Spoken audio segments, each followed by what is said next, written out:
Study with KD.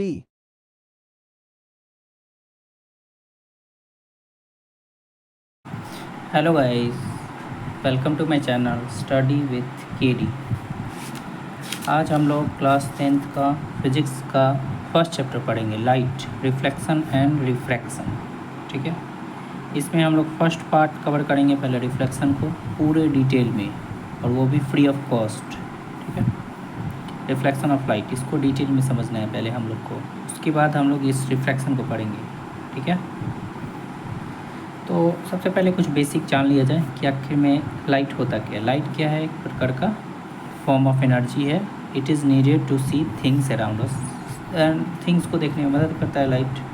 ठीक है, दो थ्योरीज है नेचर ऑफ लाइट को लेके, एक तो है वेव थ्योरी और दूसरा है पार्टिकल थ्योरी। ठीक है, सबको इतना याद रखना है अभी के लिए। ठीक, अब हम लोग ये जो रिफ्लेक्शन ऑफ लाइट लिखे हैं लोग, इसके पढ़ते हैं डेफिनेशन होता क्या एक्चुअल में। कोई पूछ दे रिफ्लेक्शन क्या होगा, तो process of sending back the light rays which fall on the surface of an object is called reflection of light. मतलब अगर कोई ऑब्जेक्ट पे कोई लाइट रेस टकरा के वापस रिफ्लेक्ट हो जाए उसी सेम सरफेस से, तो उसको बोलेंगे रिफ्लेक्शन ऑफ लाइट। ठीक है, सिंपल डेफिनेशन एक और है, bouncing back of light rays after striking on a plane surface, इसको रिफ्लेक्शन ऑफ लाइट। ठीक है, ये मान लीजिए मिरर है। और एक और बात, मिरर को हम लोग ऐसा रिप्रेजेंट करेंगे, क्या करना है, एक लाइन खींच लेना है, और ये जो मैं ऐसे कर रहा हूँ इसका मतलब है ये पीछे बिहाइंड से पॉलिश्ड है, पॉलिश्ड को हम लोग ऐसे ही दिखा सकते हैं। ठीक है, इस तरीके से करके। कोई बच्चे क्या करते हैं, ऐसे बना के बस छोड़ देते हैं, ऐसे नहीं छोड़ना है आपको, ये दिखाना ही है इस तरीके से करके। ठीक है, जब तक पॉलिश नहीं दिखाई जाएगा कंप्लीट डायग्राम नहीं माना जाएगा आपका। ठीक, तो एक मिरर है, उसमें मान लीजिए ये लाइट रे ऐसे क्या यहाँ टकराया, फिर ऐसे ही रिफ्लेक्ट हो गया, तो इसको रिफ्लेक्शन ऑफ लाइट बोलेंगे। ठीक, मतलब इस सरफेस पे ये लाइट रेस टकरा के वापस आ गए, तो रिफ्लेक्शन ऑफ लाइट हो गया। ठीक है, एक और टर्म है छोटा सा, the bundle of rays is called beam of light. और मान लीजिए जैसे बहुत सारा रेस है तो उसको हम लोग क्या बोलेंगे, बीम ऑफ लाइट। और बीम ऑफ लाइट का ही दूसरा नाम है बंडल ऑफ रेस। ठीक है, और कुछ टर्म जान लेते हैं, आपको बहुत ज़रूरी है आगे मतलब सभी चीज़ों में। लाइट है चैप्टर है, बहुत लंबा चलेगा चैप्टर। ठीक है, मैं कोशिश करूँगा आपको पूरा डिटेल में समझाने की। ठीक है, आप भी लोग थोड़ा सहयोग करें, चैनल को सब्सक्राइब करें। ठीक है, चलिए पढ़ते हैं हम और आगे। इंसिडेंट रे क्या बोलेंगे, the ray of light falls on the mirror. मतलब ये देखिए जो रे यहाँ पे मिरर पे गिरा था तो इसको क्या बोलेंगे, इंसिडेंट रे। और ये जो रे रिफ्लेक्ट हुआ था मिरर से, इसको बोलेंगे रिफ्लेक्टेड रे। ठीक है, इसको मैं इधर डायग्राम की मदद से समझाएगा। एक और बात, डायग्राम हमेशा आप पेंसिल से ही बनाइएगा, पेन का यूज़ बहुत कम करना है। मैं समझाने के लिए यहाँ पेन का यूज़ किया हूँ, लेकिन आपको पेंसिल का ही यूज़ करना है। ठीक है, इसके लॉज जानते हैं, लॉज बहुत बड़ा आ चुका है एग्ज़ाम में, बहुत इंपॉर्टेंट है लॉज ऑफ रिफ्लेक्शन। ठीक है, सबसे पहले देखिए मैं एक डायग्राम बनाया हूँ, ये आप डायग्राम बना के ये लिखिएगा लॉ, तो आपको फुल मार्क्स मिलेंगे। और अगर आप लॉ भी लिखिएगा तभी भी फुल मार्क्स मिलेंगे, लेकिन कोशिश कीजिएगा आप एक डायग्राम छोटा सा बना दें एग्ज़ाम में। ठीक है, इससे एग्जामिनर और थोड़ा खुश हो जाएंगे। जैसे मान लीजिए अगर प्लेन मिरर लिए, ठीक है, प्लेन मिरर लेंगे, ऐसे दिखाएंगे, क्योंकि पॉलिश्ड है बिहाइंड से दिखाना पड़ेगा, पॉलिश्ड के लिए दिखाना पड़ रहा है। ऐसे आप केवल लाइन खींच कर नहीं छोड़ सकते, यहाँ आपको ऐसे दिखाना ही पड़ेगा। ये एक प्लेन मिरर है, एक इंसिडेंट रे गया यहाँ पे टकराया, मतलब इस सरफेस ऑफ प्लेन मिरर पे यहाँ से टकराने के बाद रिफ्लेक्ट हुआ। ठीक है, ये देखिए जहाँ टकराया है इसको बोलेंगे पॉइंट ऑफ इंसिडेंस, और यहीं से एक हम लोग ऐसे इमेजिनरी लाइन ड्रॉ कर रहे हैं, नॉर्मल। ठीक है, नॉर्मल डाल रहे हैं, मतलब यहाँ 90 डिग्री है। ठीक है, और देखिए इंसिडेंट रे टकराया है किस एंगल से, एंगल ऑफ इंसिडेंस, और रिफ्लेक्टेड रे किस एंगल से वापस आ रहा है, एंगल ऑफ रिफ्लेक्शन। और देखिए एक और चीज़, incident ray, normal, reflected ray सब कहाँ है, एक ही जगह पे है, एक ही पॉइंट पर लाई कर रहा है, पॉइंट ऑफ इंसिडेंस। और सब देखिए एक ही प्लेन में का है, मतलब ऐसे जब हम लोग कोई ग्राफ बनाते हैं तो ये एक ही प्लेन हो, ये एक प्लेन का लगा है, दूसरा प्लेन, तो सब देखिए एक ही प्लेन में है ये। इसका मतलब ये रिफ्लेक्शन के लॉज हैं, पहले डायग्राम आप समझ गए अच्छे से, अब फर्स्ट लॉ पढ़ते हैं। ये जब डायग्राम समझ गए तब आसानी से लॉज आप समझ सकते हैं कि एक्चुअल में है क्या। Incident ray, reflected ray, normal, all lie in the same plane, सब सेम प्लेन पे लाई कर रहा है और पॉइंट ऑफ इंसिडेंस पे। ठीक है, पहला लॉ समझ गए, incident ray, reflected ray, normal, सब एक ही प्लेन पे लाई कर रहे हैं और कहाँ पे, पॉइंट ऑफ इंसिडेंस पे।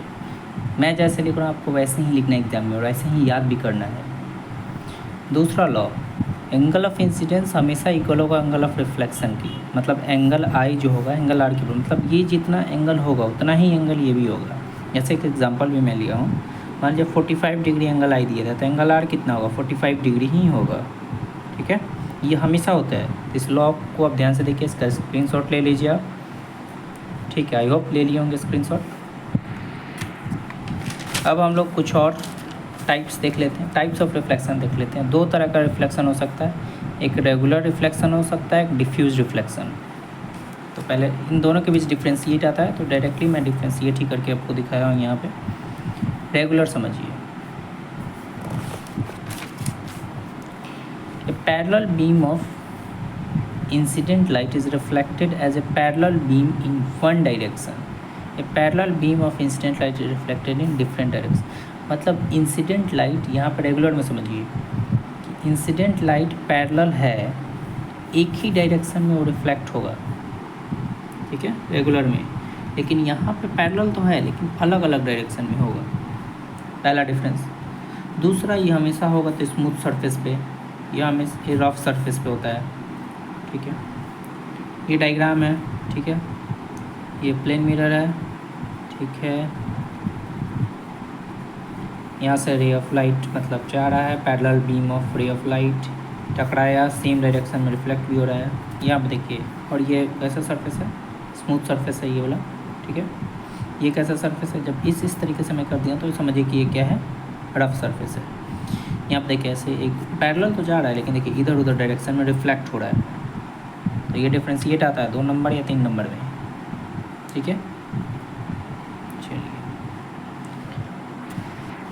और कुछ टर्म्स जान जाए इंपॉर्टेंट टर्म्स। एनीथिंग, जैसे ऑब्जेक्ट क्या होता है, इमेज क्या होता है, अब ये बहुत बार वर्ड यूज होगा इसमें। रिफ्लेक्स लाइट जो चैप्टर है, ऑब्जेक्ट इमेज बहुत बार यूज होगा। ठीक है, ऑब्जेक्ट समझिए, anything which gives out light rays, कोई भी चीज़ जो लाइट रेस दे और क्या बाहर निकले, जैसे बल्ब से, कैंडल से, फेस, हम लोग का खुद फेस से भी, ये सब ऑब्जेक्ट हो जाएंगे। ठीक है, कोई भी ऑब्जेक्ट हो सकता है, ये खुद पेंसिल ऑब्जेक्ट हो गया। ठीक है, मतलब कुछ भी रैंडम कोई भी चीज़। ठीक है, इमेज, इमेज का मतलब क्या होता है, optical appearance produce when light rays coming from an object और रिफ्लेक्टेड फ्रॉम ए मिरर। मतलब ये क्या है, एक प्रकार का अपीयरेंस है, जो लाइट रेस जो ऑब्जेक्ट से आता है और रिफ्लेक्ट होता है मिरर से, तो वो मतलब कोई चीज़ दिखता है, ऑप्टिकल कोई ना कोई चीज़ दिखना। इमेज मतलब समझ गए, चित्र, तो वही समझ गए। इसके 2 टाइप्स होते हैं इमेज के जो आपको पढ़ने हैं, real image and virtual image. Real, अब इसके बीच में भी डिफ्रेंशिएट आता है तो डायरेक्टली मैं डिफ्रेंशिएट ही कर दिया हूँ, आपको समझने में भी आसानी रहेगा। आप समझिए, रियल इमेज वैसा इमेज जिसको स्क्रीन पे ऑब्टेन कर सकते हैं, वर्चुअल इमेज जिसको नहीं कर सकते हैं, पहला डिफरेंस। जैसे एग्जांपल आपसे पूछ ले, इमेज फॉर्म जो सिनेमा स्क्रीन पे इमेज बनता है वो एक्चुअल में क्या है, रियल इमेज है। ठीक है, जैसे हम टीवी देखते हैं, टीवी में कोई चीज़ दिख रहा है वो रियल इमेज है, ऐसे समझिए। वैसे ही यहाँ समझिए, image of our face in plane mirror, जो प्लेन मिरर में हम लोग अपना चेहरा देखते हैं वो एक्चुअल में क्या है, वर्चुअल इमेज है, वो रियल इमेज नहीं है। ठीक है, कन्फ्यूज़न नहीं रहना चाहिए। अब एक इम्पॉर्टेंट चीज़ समझिए, formation of image in a plane mirror. Image आखिर प्लेन मिरर पे बनता कैसे, ये डायग्राम पहले ध्यान से देखिए। ये प्लेन मिरर है, ध्यान से डायग्राम देखिएगा।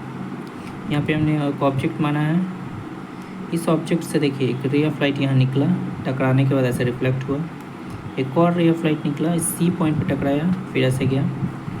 यहाँ से हम लोग एक नॉर्मल डाले हैं, यहाँ से भी एक हम लोग नॉर्मल डाले हैं। आई होप यहाँ तक आपका डायग्राम क्लियर होगा। क्या किया, इस ऑब्जेक्ट से बस दो रे ऑफ इंसिडेंट लाइट निकाल मतलब गुजारना है। पहला ray of light A point पे टकराया तो रिफ्लेक्ट हुआ ए बी, ये भी रे मैंने रिफ्लेक्टेड होगा। दूसरा एक और रे ऑफ लाइट निकला, सी पॉइंट पे टकराया, देखिए, और फिर ये सी डी रिफ्लेक्टेड होगा।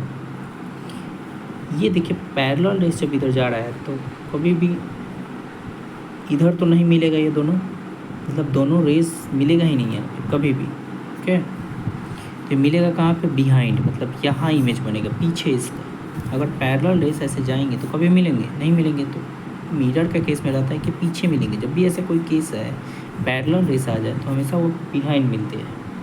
ठीक है, ये आई बनाया मैंने, आई होप डायग्राम अच्छा होगा। ठीक है, इसका स्क्रीनशॉट ले लीजिए आप, बहुत ज़रूरी है।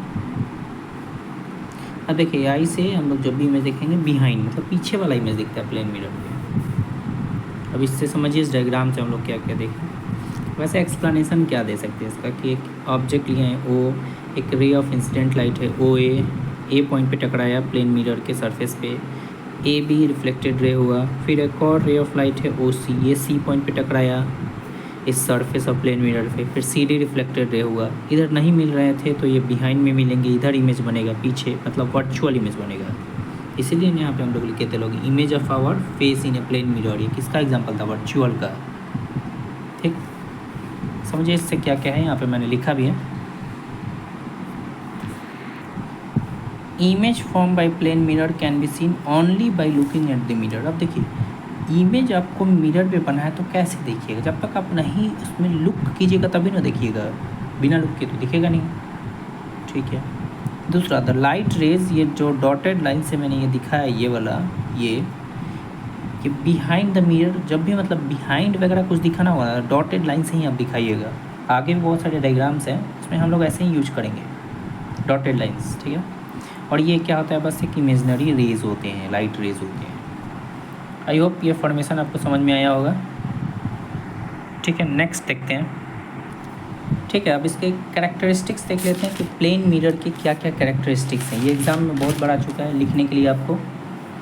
पहला है, आप पहला लिखिएगा कैरेक्टरिस्टिक्स, 4 हैं, आप 3 ही याद कीजिए चल जाएगा काम, लेकिन चारों याद रखिए, अच्छी बात रहेगी। पहला है नेचर ऑफ इमेज जो बनेगा प्लेन मिरर से, हमेशा वर्चुअल एंड इरेक्ट। अब देखिए जहाँ भी वर्चुअल वर्ड यूज होगा वहाँ पे एंड इरेक्ट लगाना पड़ेगा, और रियल के साथ इन्वर्टेड। ये आगे हम लोग पढ़ेंगे स्पेरिकल मिरर्स में तो वहाँ डिटेल में समझेंगे। अभी बस समझिए कि वर्चुअल के साथ इरेक्ट लगाना है।